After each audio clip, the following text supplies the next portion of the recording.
É que quando você fala em censura, a gente pensa numa ideia de uma coisa, de uma estrutura objetiva, organizada de controle da vida social.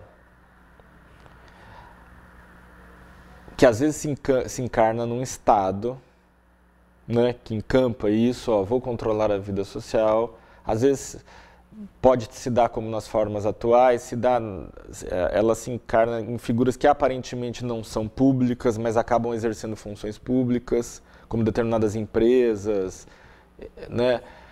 Agora, e isso remete a a um debate muito mais antigo, né, da possibilidade de liberdade dentro do sistema do capital.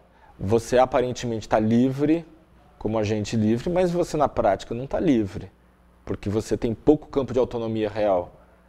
Então cria-se é a velha crítica ao projeto liberal, porque como discurso é lindo o discurso da autonomia, mas a prática dela não se realiza, porque as pessoas não têm condições da autonomia, nem individual e nem de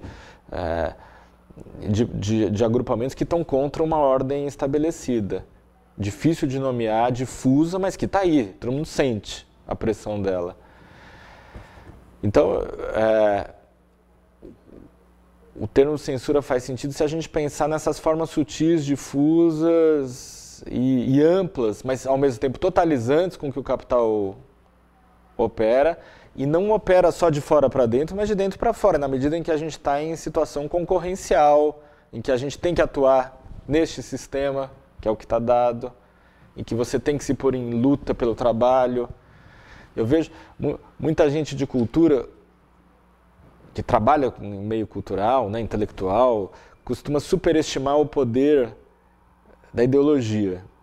Eu acho superestimar no seguinte sentido, assim, as pessoas acham que a gente adere a ideologias, né, o consumismo, ideologias supostamente ruins, o consumismo, o individualismo. Ora, não é que se adere à ideologia porque vê na televisão, ainda que isso também exerça uma força enorme. Você é posto em situação em que você tem que agir desse jeito. A dinâmica social está organizada para isso, para o individualismo da concorrência, para a relação, né, entre agentes privados em luta selvagem. Então, os vetores se combinam, né? As questões que se lidam à vida prática das questões que são ideológicas e que são reproduzidas também industrialmente. Existe, de fato, uma superprodução de um certo imaginário, mas mais ainda existe uma superprodução de práticas alienantes. Acho que a ideia de censura tem que passar por aí, né?